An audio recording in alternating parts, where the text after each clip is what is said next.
Kapayapaan at kabutihan sa inyo, mga kapatid kong lalaki at babae kay Kristo. Bago tayo magsimula, kung ang panalangin ito ay tumimo sa inyong puso, huwag kalimutang ipakita ang inyong suporta sa pamamagitan ng pag-like dito sa ibaba. Mag-subscribe sa channel at i-activate ang bell upang matanggap ninyo ang aming mga araw-araw na panalangin. Ibahagi ang video na ito sa sinumang nangangailangan ng lakas na espiritual sa umagang ito. Ang bawat kilos ninyo ay tumutulong sa amin na maihatid ang salita ng Diyos sa mas maraming taong naghahanap ng banal na liwanag para sa kanilang mga buhay. Ikaw ba'y nagising ngayong araw na may mabigat na puso? Nararamdaman mo bang unti-unting nauubos ang iyong lakas espiritual sa harap ng mga hamong haharapin mo sa buong araw na ito? Marahil ikaw ay may dalang sakit sa katawan, dalamhati sa kaluluwa, mga alalahaning pinansyal na tila walang solusyon, o mga alitang pampamilya na kumakait sa iyong panloob na kapayapaan. Sa umagang ito, kapatid kong lalaki, kapatid kong babae, hindi nagkataon lamang na ikaw ay narito. Dinala ka ng Diyos sa sandaling ito ng panalangin sapagkat nais niyang baguhin ang iyong lakas espiritual. Ibalik ang iyong pananampalataya, pagalingin ang iyong mga sugat, at punuin ang iyong puso ng kapayapaang hindi kayang ibigay ng mundo. Ngayong araw, iaangat natin sa kataas-taasan ang isang makapangyarihang panalangin sa umaga, isang malalim at liturhikong pagsusumamo na hinango sa tradisyon ng simbahang Katolika na humihingi ng lakas espiritual upang harapin ang araw na ito. Mananawagan tayo para sa paggaling ng ating mga katawan at kaluluwa, para sa paglaya mula sa mga paghihirap na pinansyal, para sa pagpapanumbalik ng ating mga pamilya at para sa panloob na kapayapaan na labis nating minimithi. Ihanda ang iyong puso, humanap ng isang tahimik na lugar at hayaang magsalita ang Espiritu Santo sa iyong kaluluwa sa pamamagitan ng panalangin ito. Naway ang umagang ito ay tunay na mapuno ng pananampalataya at naway umalis ka rito na pinalakas ng banal na biyaya. Gawin natin nang magkakasama ang tanda ng krus sa ngalan ng Ama at ng Anak at ng Espiritu Santo. Amen. Panginoong Diyos na makapangyarihan sa lahat, may likha ng langit at lupa, sa bukang liwayway na ito na tumatayo bilang saksi ng inyong walang hanggang awa, lumalapit ako sa inyong kabanal-banalang harapan na may pusong nagsisisi at espiritong nauuhaw sa inyong biyaya. Gaya ng ipinahayag ng salmista na ito ang araw na ginawa ng Panginoon, tayo'y magalak at magdiwang dito. Inihahandog ko ang aking sarili ng may pagpapakumbaba, kinikilala na ang bawat umaga ay isang hindi karapat-dapat na regalo ng inyong amang pagmamahal. Kayo na hindi natutulog o nag-aantok, na laging nagbabantay sa inyong mga anak, ipagkaloob niyo sa akin sa paggising na ito ang malalim na kamalayan na ang buhay na tumitibok sa aking pagkatao ay pinananatili lamang ng inyong soberanong kalooban. Naway ang umagang ito ay mamarkahan hindi ng pagkabalisa sa mga makalupang alalahanin, kundi ng kapayapaang kayo lamang ang makapagbibigay, yaong kapayapaang higit sa lahat ng pag-unawa ng tao. Kinikilala ko, Ama sa langit, na kung wala kayo ay wala akong magagawa, at ang lahat ng lakas na kailangan ko upang harapin ang araw na ito ay nagmumula lamang sa inyong mapagpalang kamay. O Kristo Jesus, araw ng katarungan na nagbibigay liwanag sa bawat taong dumarating sa mundong ito, itinatalaga ko sa inyo ang umagang ito at ang lahat ng oras na susunod hanggang sa paglubog ng araw. Kung paanong kayo ay bumabangon ng maaga upang manalangin sa Ama sa mga ilang na pook, turuan niyo akong hanapin muna ang kaharian ng Diyos at ang kanyang katuwiran, na nagtitiwala na ang lahat ng iba pang mga bagay ay idaragdag sa akin ayon sa inyong tapat na pangako. Naway ang aking unang kaisipan sa paggising ay ituon sa inyo.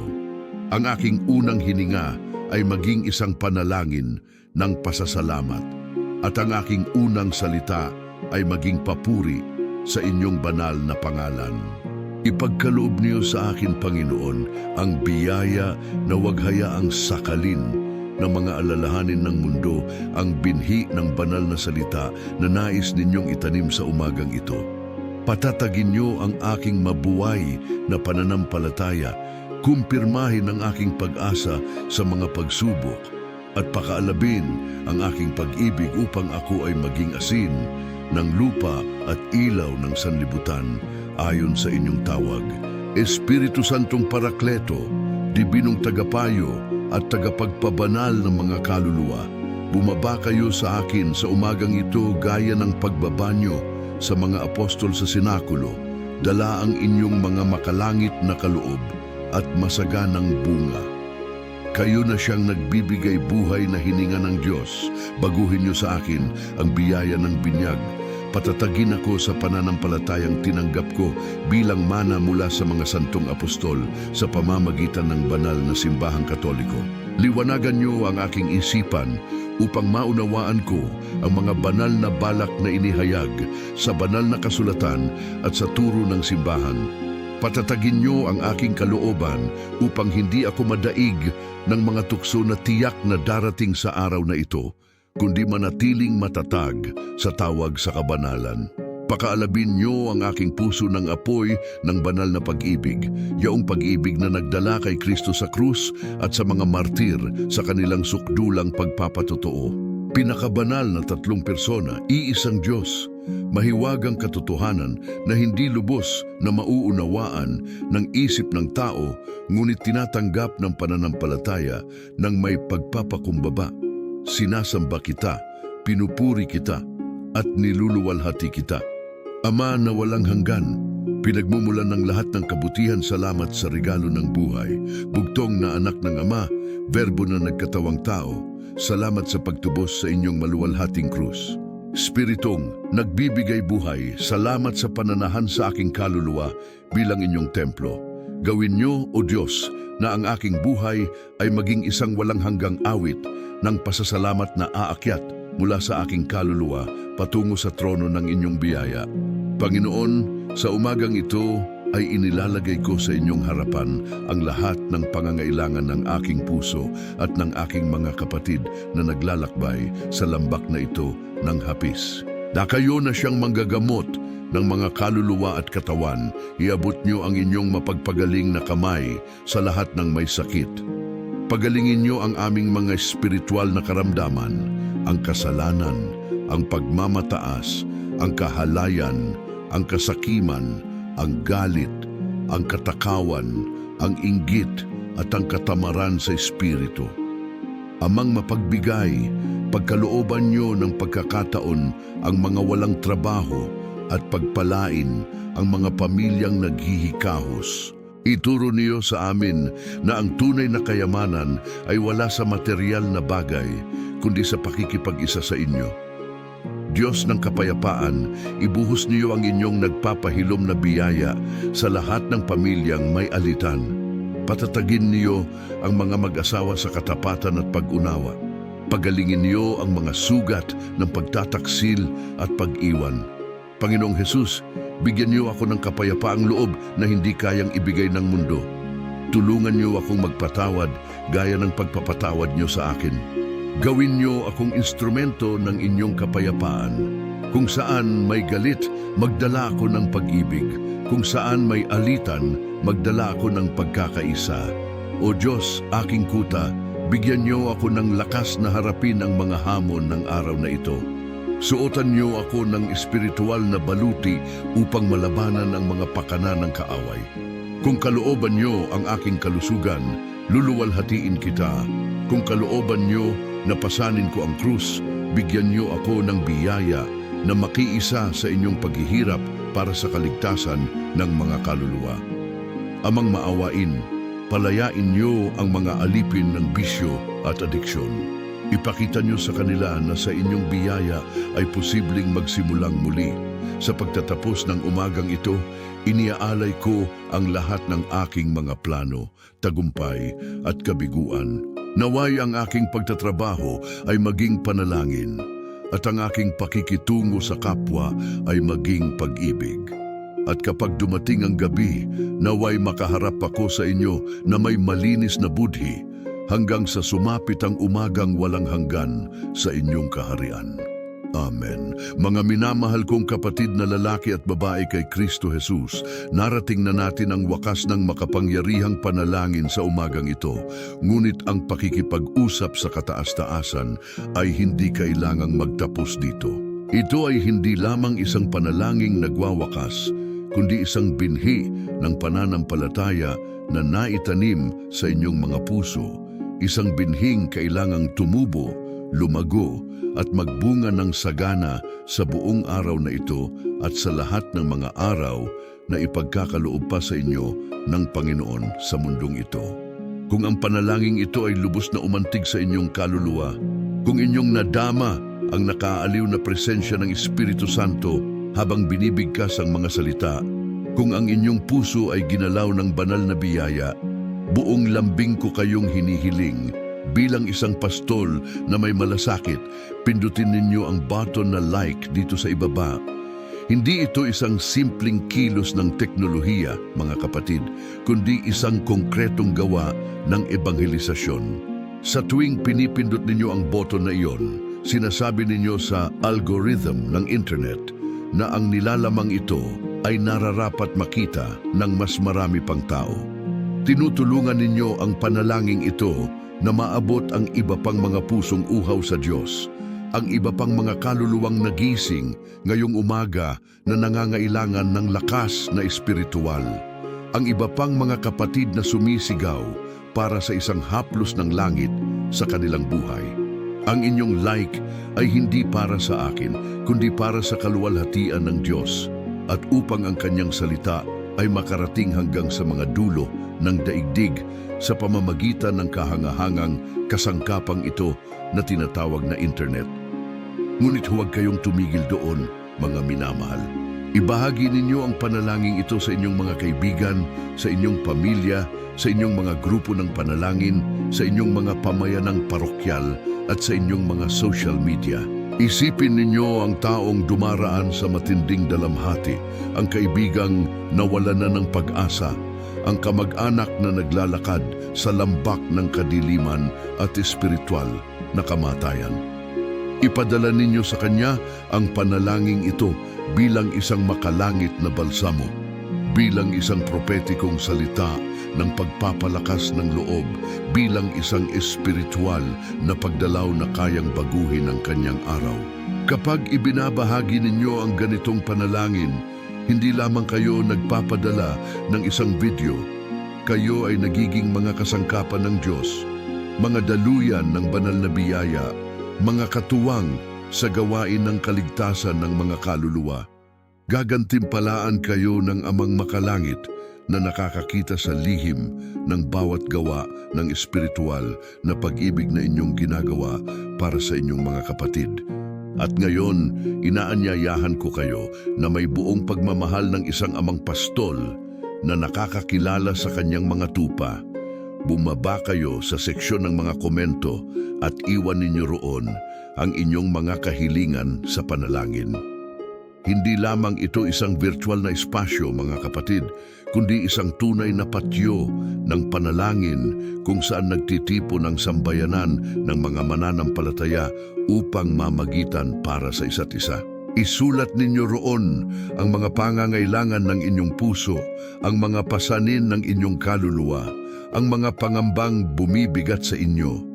Ibahagi ninyo ang inyong mga intensyon sa panalangin, ang inyong mga kahilingan para sa kagalingan, ang inyong mga pagsusumamo para sa paglaya, at ang inyong mga pangangailangang material at espiritual.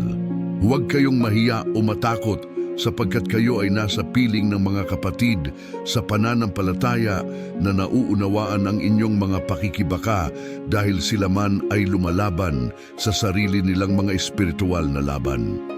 Lahat kaming bumubuo sa pamayanang ito ng panalangin ay mamamagitan para sa inyo.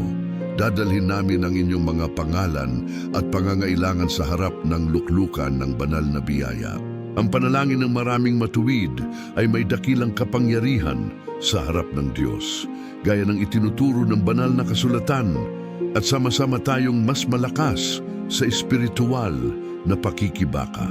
Kung nadarama ninyo sa inyong puso ang pagnanais na ipahayag ng hayagan ang inyong pananampalataya, kung nais ninyong ipahayag sa harap ng langit at ng lupa na kayo ay naniniwala sa kapangyarihan ng panalangin at sa katapatan ng Diyos, inaanyayahan ko kayong isulat sa mga komento ang pariralang ito, isang sigaw ng pag-asa, isang pagpapahayag ng pananampalataya, isang mapagtiwalang pagsusumamo. Panginoon, sa umagang ito, ako'y sumisigaw para sa isang himala. Isulat ninyo ang mga salitang ito ng may pananampalataya, mga kapatid, sapagkat hindi lamang ito mga letrang tinipa sa isang keyboard, kundi isang panalangin mismo, isang sigaw ng kaluluwa na umaabot sa pandinig ng Diyos na nakikinig sa daing ng kanyang mga anak. Kapag nakita ninyo kung gaano karami ang magpapahayag ng ganitong pananampalataya sa mga komento sa ibaba ng video na ito, lalakas ang inyong puso sa pagkaalam na hindi kayo nag-iisa sa espiritual na paglalakbay, na may isang malaking pamilya ng mga kapatid na naglalakad kasama ninyo patungo sa kabanalan at na ang simbahang naglalakbay sa mundo ay patuloy na buhay at nananalangin kahit sa mga digital na espasyo ng ika-21 siglo. Kung hindi pa kayo nakasubscribe sa channel na ito, mariin ko kayong hinihikayat sa diwa ng malasakit ng isang pastol. Mag-subscribe na kayo ngayon at i-activate ang notification bell. Bakit ko ito binibigyang diin ng may gayong sigasig, mga kapatid? Sapagkat ang buhay espiritual ay hindi napapanatili ng paminsan-minsang sandali ng sigla sa pananampalataya, kundi ng pagiging tapat sa araw-araw na panalangin, ng pagtitiyaga sa paghahanap sa Diyos at ng espiritual na disiplina ng patuloy na pagpapakain sa kaluluwa ng salita ng Diyos. Kapag kayo ay nag-subscribe at nag-activate ng notifications, kayo ay gumagawa ng isang konkretong pasya na bigyang prioridad ang inyong buhay espiritual, na bumuo ng isang banal na gawi ng pagsisimula ng bawat araw sa panalangin, at na magtatag ng isang tipan sa Diyos na hanapin muna ang kanyang mukha bago ang anumang bagay sa mundong ito.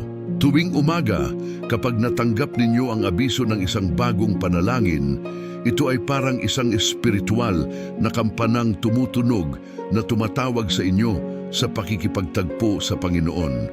Isang banal na paalala na bago ang social media, bago ang balita, bago ang mga alalahanin ng mundo, dapat ninyong hanapin muna ang kaharian ng Diyos at ang kanyang katarungan. Ang channel na ito, mga minamahal, ay hindi lamang isa pang relihiyosong channel na naliligaw sa lawak ng internet. Hindi. Ito ay isang tunay na espiritual na kanlungan para sa mga kaluluwang pagod at nabibigatan. Isang permanenteng tolda ng panalangin na itinayo sa digital na ilang ng makabagong mundo. Isang oasis ng kapayapaan sa isang virtual na universo na madalas puno ng galit, pagkakahati-hati, kababawan at mga nilalamang sumisira sa kaluluwa sa halip na magpatibay nito. Dito lagi ninyong matatagpuan ang mga salitang nagpapalakas ng pananampalataya, mga panalangin nagpapagaling, mga aral na nagbibigay liwanag sa landas, at isang pamayanan ng mga kapatid na nagdadamayan sa paglalakbay patungo sa kabanalan. Ito ay isang lugar na maaari ninyong puntahan anumang oras ng araw o gabi, sa anumang kalagayan ng inyong buhay, sa kagalakan man o sa kalungkutan, sa kalusugan o sa karamdaman, sa kasaganaan o sa kakulangan, at lagi ninyong matatagpuan dito ang isang salita ng pag-asa, isang panalangin ng aliw, at isang paanyaya na ipagpatuloy ang mabuting pakikipaglaban ng pananampalataya. Gawin ninyo ang channel na ito bilang bahagi ng inyong araw-araw na espiritual na gawain. Kung paanong hindi ninyo pinababayaan ang pagpapakain sa inyong katawan ng pisikal na tinapay, Huwag din ninyong pabayaan ang pagpapakain sa inyong kaluluwa ng espiritual na tinapay ng mga panalangin ito. Kung paanong hindi ninyo nakakalimutang uminom ng gamot kapag kayo'y may sakit, huwag ninyong kalimutang hanapin dito ang espiritual na lunas para sa mga karamdaman ng kaluluwa. Magtakda kayo ng isang banal na oras sa inyong schedule. Mas mainam kaagad pagbangon bago pa kayo salakayin ng mga alalahanin ng araw upang pumarito sa lugar na ito ng panalangin at simulan ang inyong araw sa presensya ng Diyos. Makikita ninyo mga kapatid kung paanong mababago ang inyong buhay espiritual kapag ginawa ninyo ang banal na gawin na ito. Makikita ninyo kung paanong ang inyong mga araw ay daraan ng may higit na kapayapaan kahit sa gitna ng mga bagyo. Makikita ninyo kung paanong ang inyong lakas espiritual ay patuloy na mapapanibago tulad ng mga agilang muling pumapailan lang patungo sa makalangit na kaitaasan.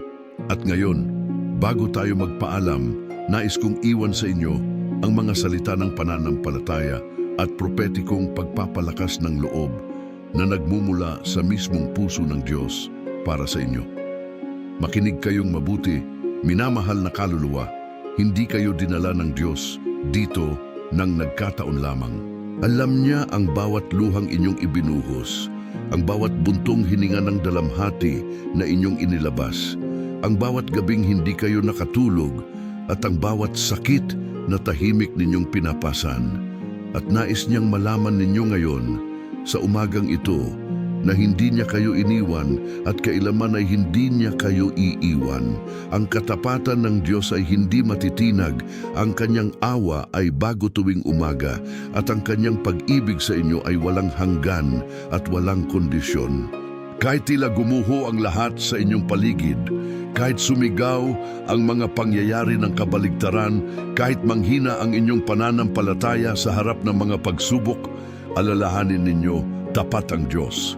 Hindi niya maaaring itanggi ang kanyang sarili, hindi niya maaaring pabayaan ang kanyang mga anak, at hindi niya maaaring bawiin ang kanyang mga pangako. Ang himalang inyong hinihiling, mga kapatid, ay paparating na.